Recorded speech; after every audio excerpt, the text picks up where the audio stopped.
All right, so now let's discuss Riemannian connections on quotient manifolds.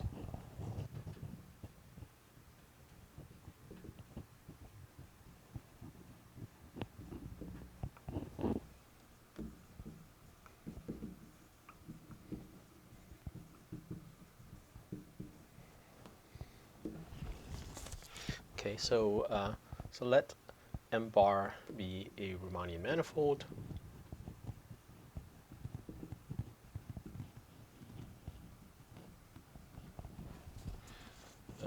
With a Riemannian metric G bar.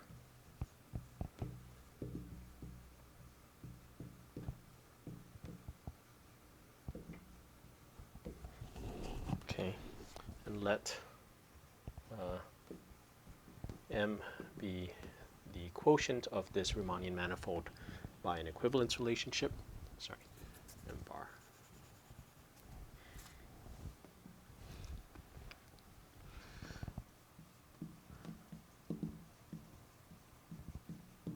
So this is a Riemannian quotient manifold.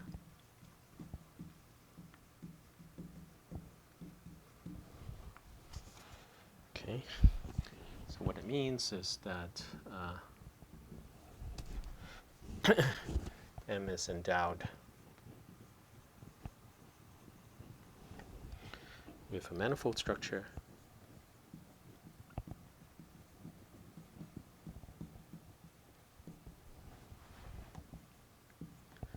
and a Riemannian metric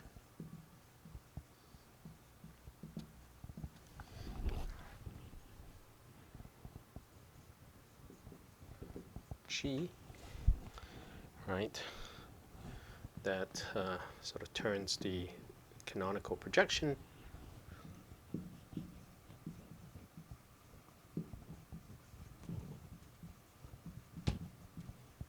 pi from M bar to M into a Riemannian submersion.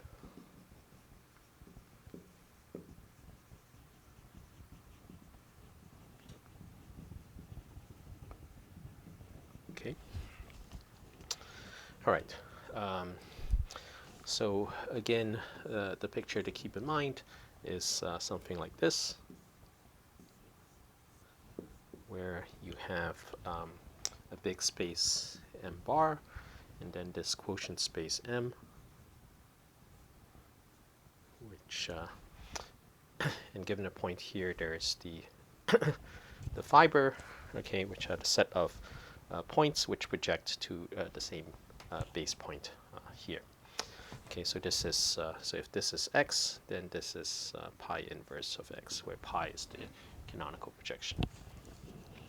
Okay, so and of course, if you recall, M bar is endowed with a Riemannian metric. Okay, so the basic point, if you will, is that if you have some general point x bar, right, then there is a vertical space, right?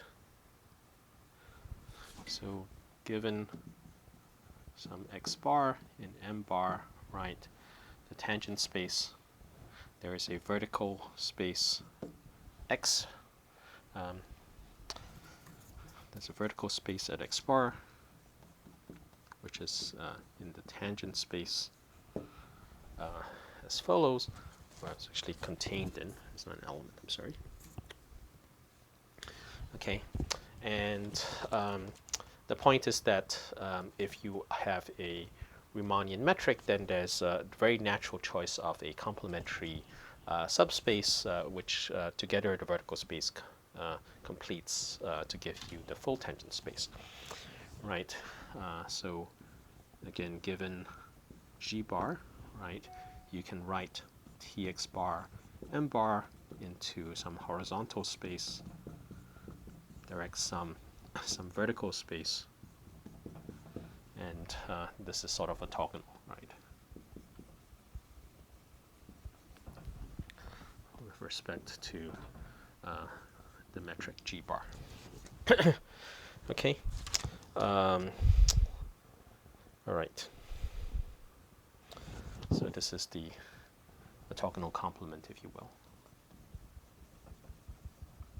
Okay, so all right. So again, what happens is that if you have a quotient manifold, the vertical spaces, which are the sort of the fibers associated with the pre-images under the canonical projection map, give you a sort of a canonical choice of a vertical space. And then if you want to have a horizontal space associated with that, one very natural choice, because you are in a Riemannian sort of manifold, is to use the Riemannian metric to look at the orthogonal complement to this. Okay, and then that defines then a horizontal space, if you will. All right. Okay, so that's sort of the situation we have as before. And then all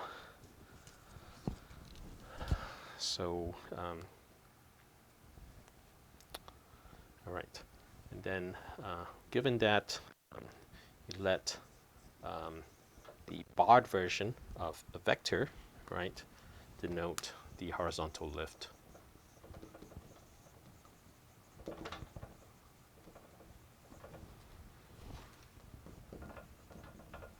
a tangent vector. Okay.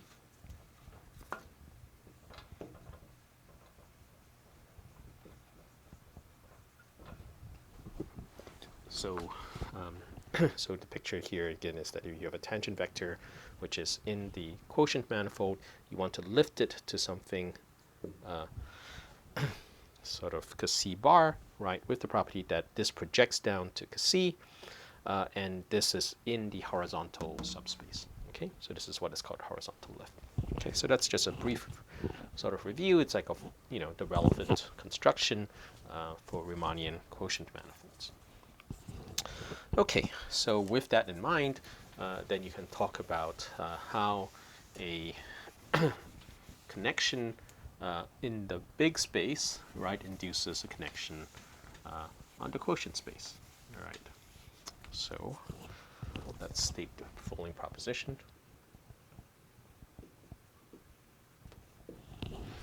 Right, so let M be M bar quotiented by an equivalence relationship, right, be a Riemannian quotient manifold.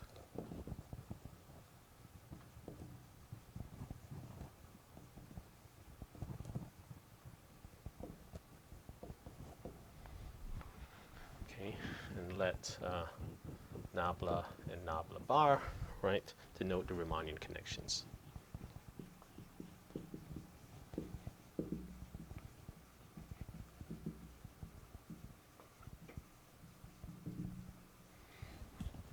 On M and M bar respectively. Okay. All right, then the following is true. All right, so what I'm going to do is that I'm going to look at nabla applied to a vector and a vector field, right, as before. And I'm going to write this. Okay, so I'm not quite done yet. Okay, so let me sort of say what's going on. Okay. So I can do this in terms of the all right. So I have these things which are on M, right? They're either tangent vectors, it's like to M, or in vector field to M. Vector field, it's like defined on M. Okay. And as I said before, it's like we have the horizontal lifts, it's like which allow us to interpret this in terms of something, it's like in the full space. Okay. So let's do that.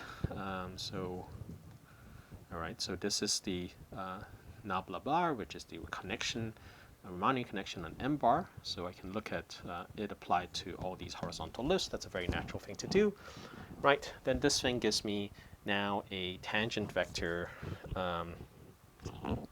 in M bar, okay? And what I would like to do is I would like to think of that now as a horizontal vector. It's like in M bar. So I do the projection, but I do sort of the projection onto the horizontal space, right? So this is the projection onto the horizontal space, the horizontal subspace. Okay, all right. So that doesn't quite work because this thing, right, honest to goodness, should be a vector on M, okay? And then this thing here is a vector, is a horizontal vector, but in M bar, okay? So what I'm going to do is I'm going to take this vector on M and then look at its horizontal lift, okay? So that's the proposition, is that if you take the sort of the natural object in the full space where you do nabla bar, it's like applied to the horizontal lift, it's like of the vector, and horizontal lift of the vector field, right? Then you get a tangent vector in M bar, okay? But it's not necessarily a horizontal or vertical vector, so I'm going to project it on the horizontal subspace with this pH projection. Now this is a horizontal vector, okay? On the other hand, it's like you have something, it's like which is, you know, formally it's like a vector, it's like in M, this is what, and then I'm going to lift it horizontally. It's like with this bar construction with the horizontal lift. So again, on the left and the right now, it's like I have things which are horizontal vectors.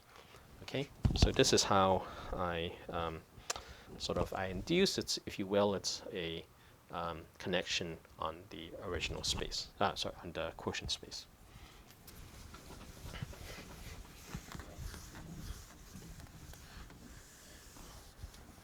Okay, so, and let me just finish off this thing. This is true for all vector fields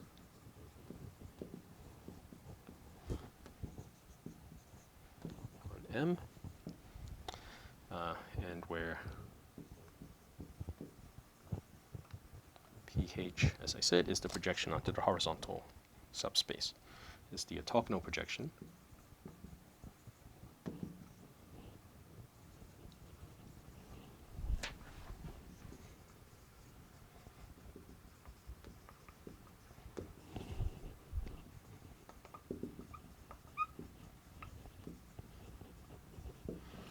Okay, all right.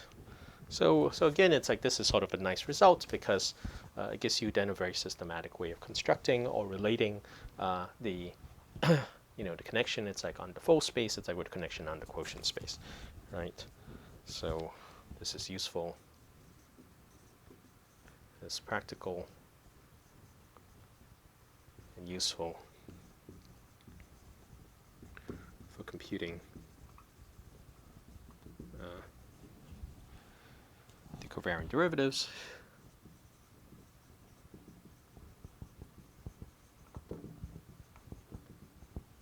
On quotient spaces.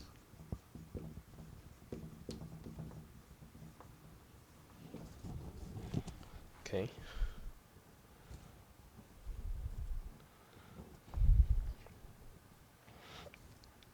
All right.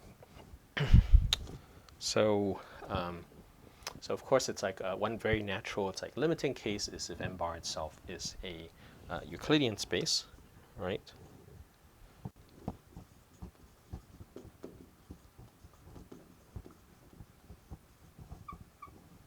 Okay, then this formula reduces to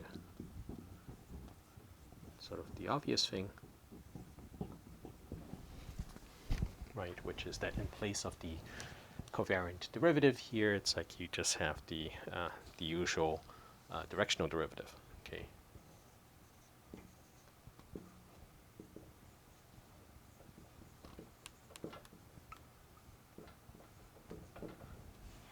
Okay. All right. So so that's again the case if M bar is Euclidean. That's not always the case, but let's talk about another interesting limiting case. So in some practical cases,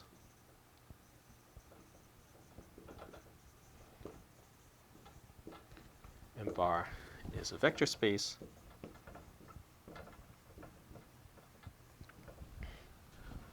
with a Riemannian metric which is not constant.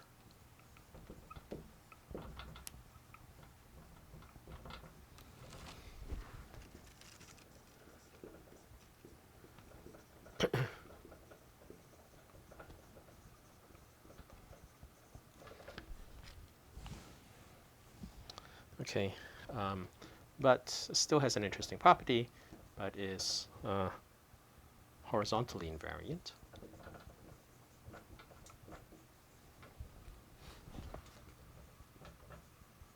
And what I mean by that is the following,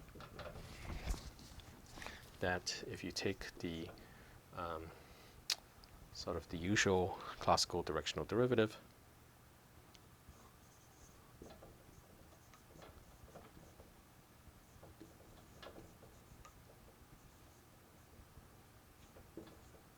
that this has the property that it splits in the following way.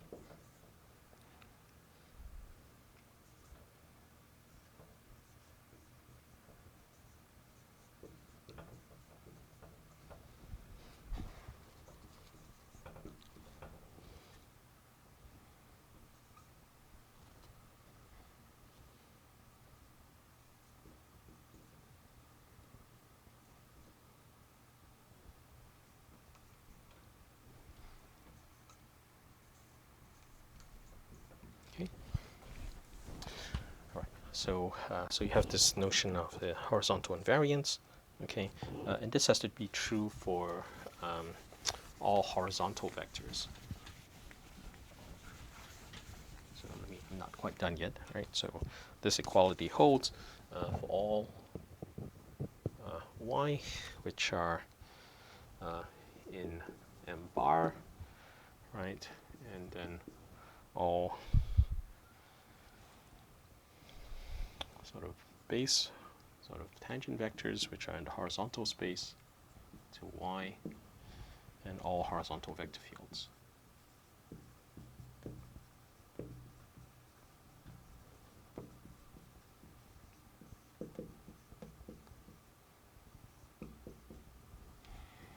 On m bar. Right.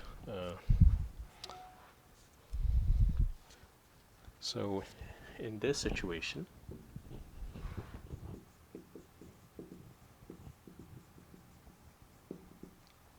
right, the next proposition states that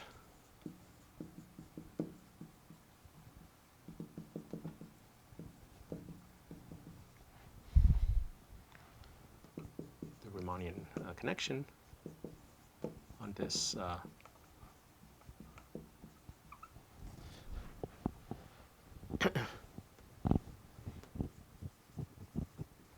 sort of Riemannian quotient manifold with the property that a Riemannian metric is horizontally invariant is still the the composition. It's like of the sort of the classical directional derivative. It's like with the horizontal projection.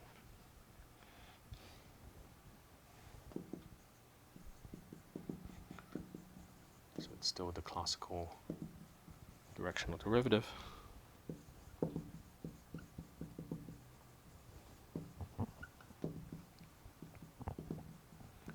Followed by a projection.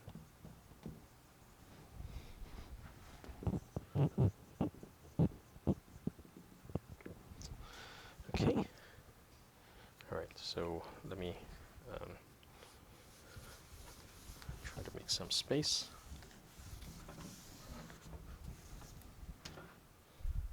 All right. So let me state the proposition more precisely. Right. So let M be a Riemannian quotient manifold.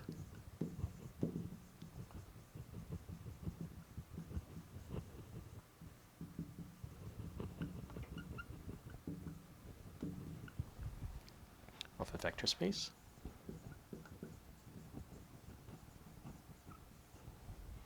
M bar.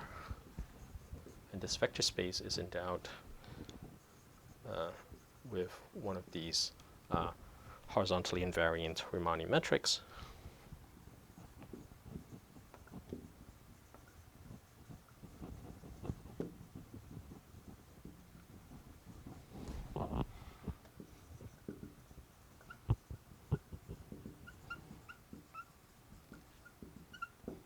And then let's look at the Riemannian connection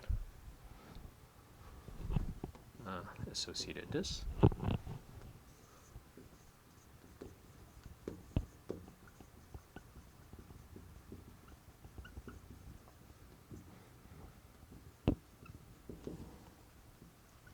Okay, And then the claim is that, sort of similar to what we had seen before, that the horizontal lift of the connection, the horizontal lift of the covariant derivative, right, is the it's like projection onto the horizontal subspace of the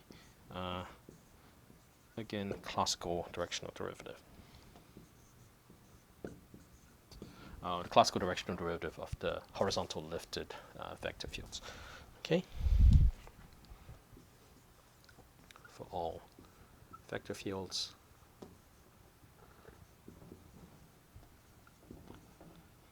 on M. Okay. All right. So I'm going to try to prove this, and I'm going to leave the horizontal invariance property here, just because we might use it.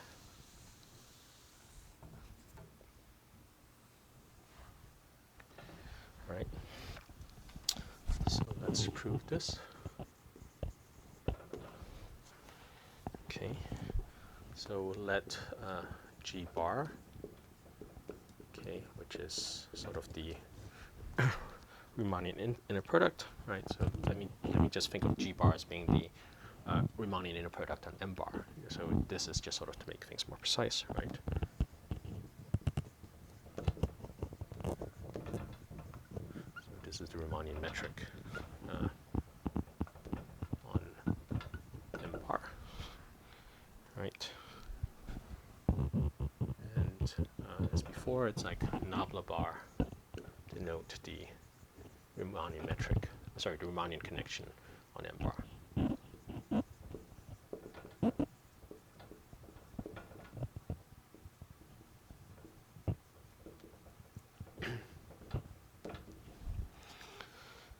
Okay, and then let's consider a few horizontal vector fields.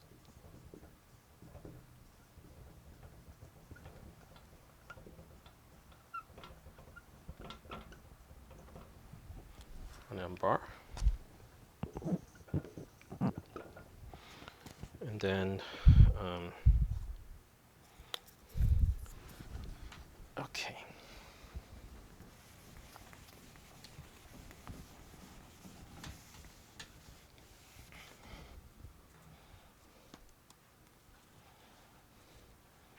So since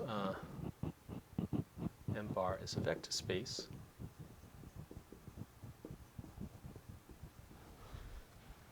right, we have that the Jacobi-Lie bracket vector fields, okay, is equal, can be expressed in terms of these sort of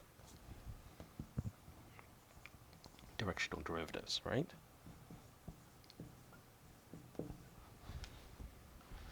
Okay, and likewise for the other vector fields.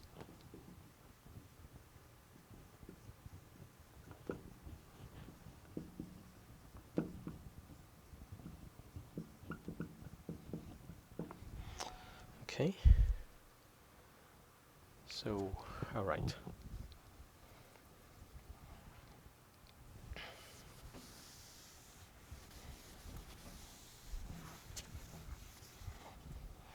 So what else can we say? So we assumed, what else did we assume? We assumed that this G bar is sort of horizontally invariant, right? So this is horizontal invariance.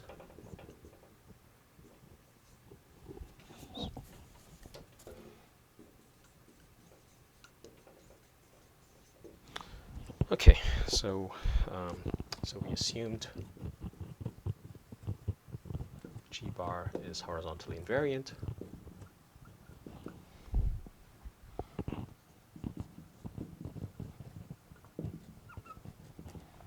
Okay, so what it means then is that we're just going to apply this identity, right? That d of G bar, right, applied to two vectors, and then in the direction of the third thing is equal to G bar d of this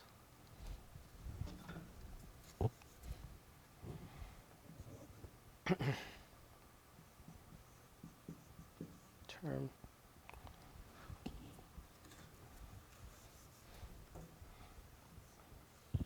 plus G bar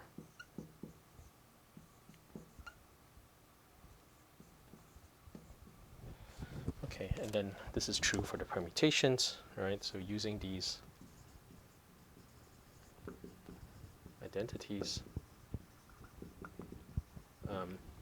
what you can do, of course, is that if you look at this and you look at this sort of condition, it's like involving the Jacobi-Lie bracket, then the first thing which should come to mind is the Cazot formula for the Riemannian connection. Okay, so using these identities, we can use the Cazot formula, right?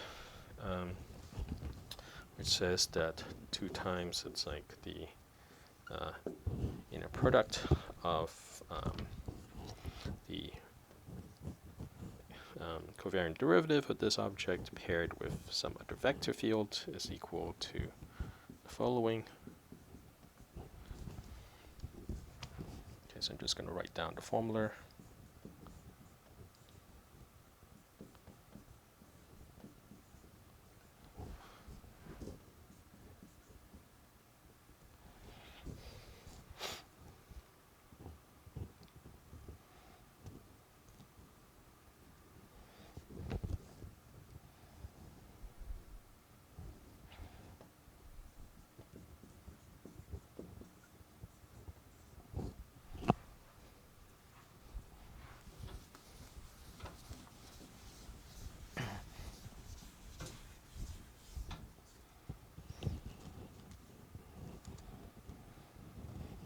Okay.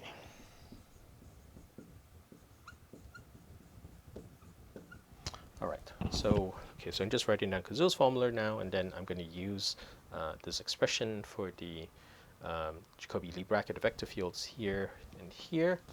All right. And then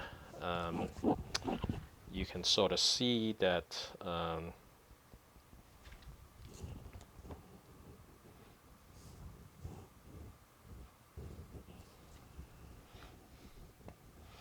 that when the dust settles, okay,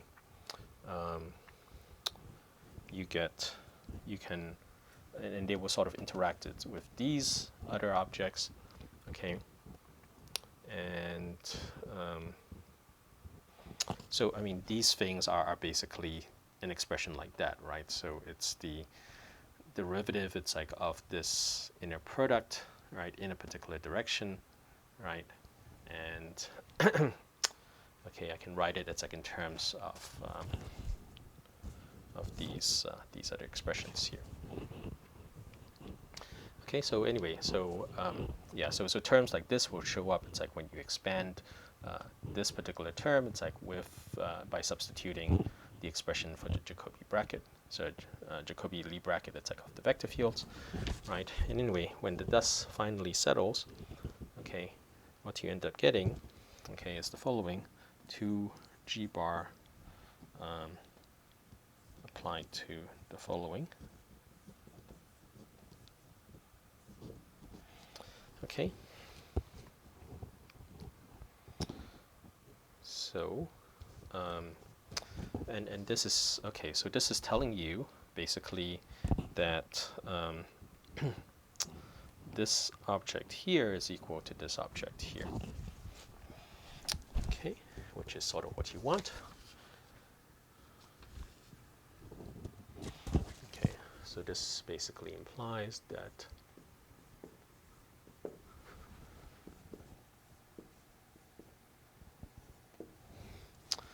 okay, so hence horizontal projection of this thing is equal to the horizontal projection of this.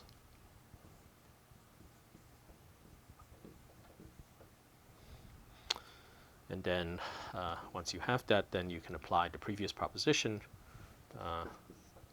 So sort of previous proposition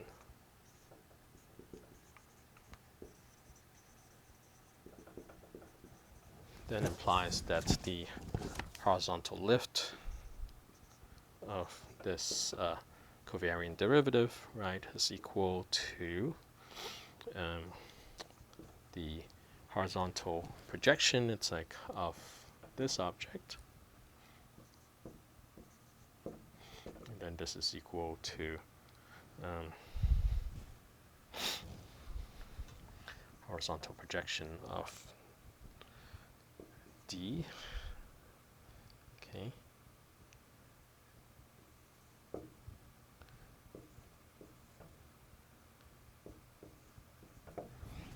All right. So, all right. So why can I do that? And did this because these vector fields were assumed to be horizontal, right? And so now it's like I've replaced them with the horizontal lift of vector fields which are defined on M, right? So that's basically what's happening here. Okay, so in any case, it's like that's sort of the result you need, right? That this thing here is equal to this thing here. Okay, so that's what we had set out to prove. And again, this is you know relevant when again you're considering sort of Riemannian metrics, which are not Riemannian metrics. It's like on the bigger space M bar, which are not just the constant Euclidean metric, but they you allow them to vary from point to point, but they still have this sort of invariance property that they're horizontally invariant. Okay, so all right, so that gives you still a nice expression. It's like in this case of horizontally invariant Riemannian metrics. It's like on the full space, and it gives you an expression for what the covariant derivative looks like. You know, it's like on the Riemannian sort of quotient manifold. Okay, so let me just stop here. Thank you.